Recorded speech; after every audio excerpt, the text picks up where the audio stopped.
Psychology student हो तो एक सवाल का जवाब ऑनेस्टली देना। क्या कभी रात को सोने से पहले या फिर किसी भी फ्री टाइम में आपके दिमाग में भी ऐसे सवाल आए हैं? भाई मैंने साइकोलॉजी तो ले ली पर फ्यूचर में करना क्या है इसका? क्या बनेगा मेरा इस फील्ड में? 2-4 स्पेशलाइजेशन से ज्यादा तो मुझे पता भी नहीं है। और आपके ये सवाल धीरे धीरे असली डर में बदल जाते हैं जब लोग आपसे ऐसी बातें करते हैं कि साइकोलॉजी में स्कोप नहीं है, इस फील्ड में जॉब्स बहुत कम है, बस क्लिनिकल साइकोलॉजी ही चलती है, एंड सो ऑन। और शायद इसी वजह से कभी कभी आपको भी डाउट होने लगता है कि क्या मैंने साइकोलॉजी लेकर सही फैसला किया है? तो मैं आपको अगर कहूँ कि सच ये है कि साइकोलॉजी सिर्फ 2-4 स्पेशलाइजेशंस या काउंसलिंग रूम तक लिमिटेड नहीं है, तो क्या आप मानोगे? उसके लिए आप ये वीडियो एंड तक देखो और खुद जानो 10 ऐसे साइकोलॉजी एरियाज जो अगले 5-10 सालों में तेज रफ्तार से आगे बढ़ने वाले हैं और उनकी नीड हमें आज के टाइम से ही महसूस होनी शुरू हो गई है। देखो, दुनिया बदल रही है, टेक्नोलॉजी बदल रही है, हेल्थ केयर बदल रहा है, स्कूल्स, वर्क प्लेसेस और सोशल मीडिया सब कुछ चेंज हो रहा है और इन सब चेंजेस के साथ साइकोलॉजी के नए एरियाज भी रैपिडली ग्रो कर रहे हैं। और हाँ, आगे बढ़ने से पहले बता दूं कि एक ही वीडियो में हर 10 एरियाज को डिटेल में समझाना मुश्किल है, इसलिए मैंने सबको शॉर्ट में बताया है ताकि जो भी एरियाज के बारे में डिटेल में जानने में आप इंटरेस्टेड होंगे, आप नीचे कमेंट्स में डाल देना। मैं नेक्स्ट वीडियो सीरीज उन सब एरियाज पे बना दूंगी। तो चलिए फिर शुरू करते हैं। Number 1, cyber psychology. सबसे पहला एरिया है साइबर साइकोलॉजी। सोचो जरा कि आजकल हम लोग अपनी लाइफ का कितना टाइम ऑनलाइन स्पेंड करते हैं, सोशल मीडिया पर, गेमिंग प्लेटफॉर्म्स पर, डेटिंग एप्स पर, एआई टूल्स पर and so on.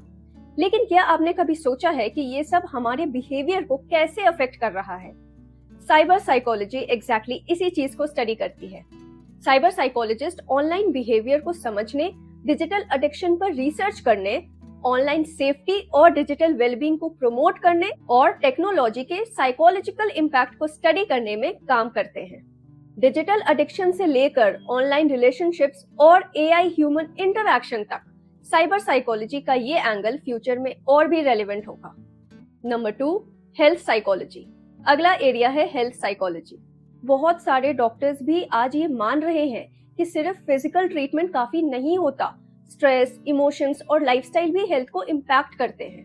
Diabetes, heart disease, obesity, यहाँ तक कि कैंसर जैसे कंडीशंस में भी साइकोलॉजिकल सपोर्ट की इम्पोर्टेंस कंटिन्यूअसली बढ़ती जा रही है। हेल्थ साइकोलॉजी का फील्ड लोगों को हेल्प करता है हेल्दी हैबिट्स डेवलप करने, ट्रीटमेंट को कंसिस्टेंटली फॉलो करने, स्ट्रेस को मैनेज करना और लॉन्ग टर्म हेल्थ कंडीशंस के इमोशनल चैलेंजेस से हील करने में। इसी वजह से हेल्थ साइकोलॉजी एक ग्रोइंग एरिया बनता हुआ नजर आ रहा है। Number 3, child and adolescent psychology. Today's children are growing up in a completely different world. Screens ज्यादा हैं, एकेडमिक प्रेशर ज्यादा है, सोशल कंपैरिजन ज्यादा है और इमोशनल चैलेंजेस भी नए हैं। चाइल्ड एंड एडोलेसेंट साइकोलॉजिस्ट बच्चों और टीनेजर्स के इमोशनल, बिहेवियरल, सोशल और डेवलपमेंटल कंसर्न्स को असेस करते हैं और उनकी वेलबींग को सपोर्ट करने के लिए इंटरवेंशंस, गाइडेंस और सपोर्ट प्रोवाइड करते हैं। पेरेंट्स और स्कूल्स दोनों को ट्रेन प्रोफेशनल्स की जरूरत होती है जो बच्चों और टीनेजर्स की इमोशनल नीड्स को समझ सके। जैसे जैसे चिल्ड्रंस मेंटल हेल्थ और इमोशनल वेलबींग के प्रति अवेयरनेस बढ़ रही है, इस एरिया पर भी ज्यादा ध्यान दिया जा रहा है। Number 4, consumer psychology. चलो अब एक इंटरेस्टिंग सवाल पे आते हैं। याद करो एक ऐसा इंसिडेंट जब आपने किसी एडवर्टाइजमेंट को देखकर कुछ खरीद लिया हो और बाद में घर आकर सोचते हो कि मैंने ये क्यों खरीदा। इसी सवाल का जवाब ढूंढती है कंज्यूमर साइकोलॉजी। कंपनीज समझना चाहती हैं कि लोग डिसीजंस कैसे लेते हैं, किस चीज से ट्रस्ट बनता है, किस चीज से बाइंग बिहेवियर चेंज होता है या अफेक्ट होता है। कंज्यूमर साइकोलॉजिस्ट ये समझने की कोशिश करते हैं कि लोग प्रोडक्ट, सर्विसेज और ब्रांड्स के बारे में कैसे सोचते हैं, डिसीजंस कैसे लेते हैं और उनके चॉइसेस को कौन से साइकोलॉजिकल फैक्टर्स इन्फ्लुएंस करते हैं। और इसी वजह से साइकोलॉजी और बिजनेस का ये कॉम्बिनेशन काफी इंटरेस्टिंग है। नंबर 5, जेरो साइकोलॉजी। इंडिया में एल्डरली पॉपुलेशन धीरे धीरे इंक्रीज हो रही है। एजिंग से लोगों को लगता है कि बस शरीर का बूढ़ा हो जाना, लेकिन एजिंग सिर्फ फिजिकल चेंजेस नहीं लाती। Loneliness, loss, health care challenges, memory related concerns, ये सब भी उसके साथ आते हैं और इन सब का इमोशनल इम्पैक्ट भी होता है। जब लाइफ के इस स्टेज में इमोशनल, सोशल और हेल्थ रिलेटेड चैलेंजेस एक साथ आते हैं, तब उनके साइकोलॉजिकल इम्पैक्ट को समझना और सपोर्ट करना और भी ज्यादा इम्पोर्टेंट हो जाता है। जेरो साइकोलॉजी इसी पर फोकस करती है और जैसे जैसे लाइफ एक्सपेक्टेंसी बढ़ रही है और हेल्दी एजिंग पे ज्यादा ध्यान दिया जा रहा है, इस एरिया का इम्पोर्टेंस भी ज्यादा समझ आ रहा है। Number 6, positive psychology. आपने भी ये नोटिस किया होगा कि जब लोग साइकोलॉजी के बारे में सोचते हैं तो अक्सर प्रॉब्लम्स और डिसऑर्डर्स के बारे में सबसे पहला ख्याल आता है।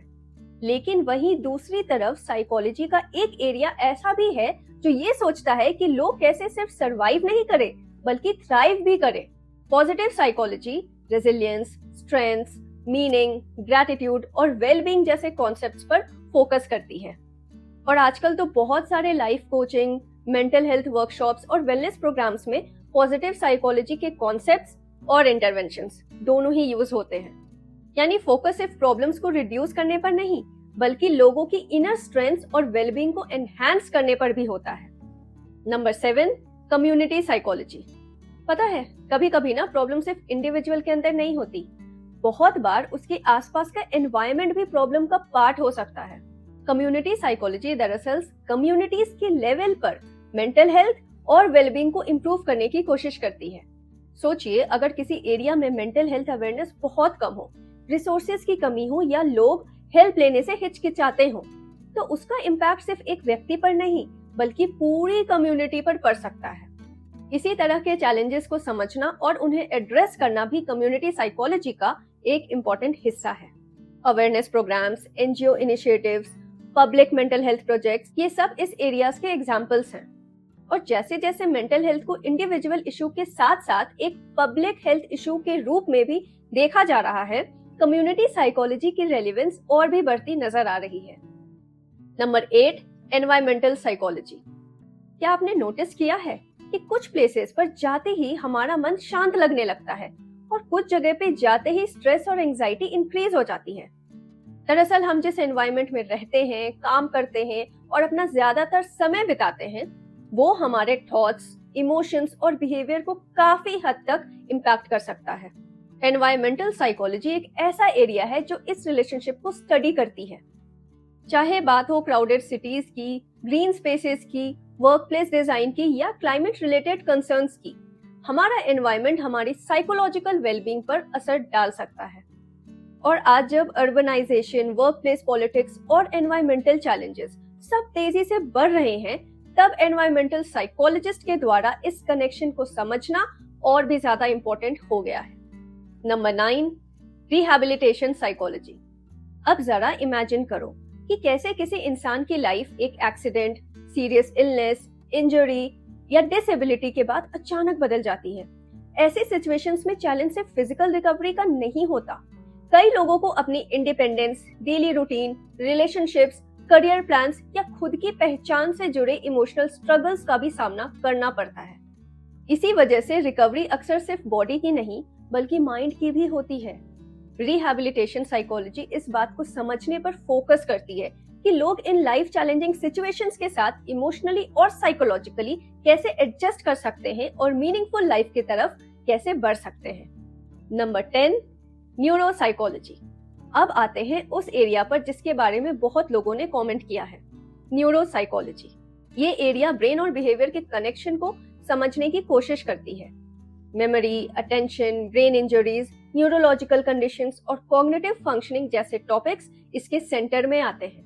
आज हम ब्रेन के बारे में पहले से कहीं ज्यादा सीख रहे हैं और इसी के साथ ये समझने की भी कोशिश कर रहे हैं कि ब्रेन में होने वाले चेंजेस किसी व्यक्ति के थॉट्स, इमोशंस और बिहेवियर को कैसे अफेक्ट कर सकते हैं। इसी वजह से न्यूरोसाइकोलॉजी, साइकोलॉजी और न्यूरोसाइंस के बीच एक इम्पोर्टेंट ब्रिज की तरह काम करती है।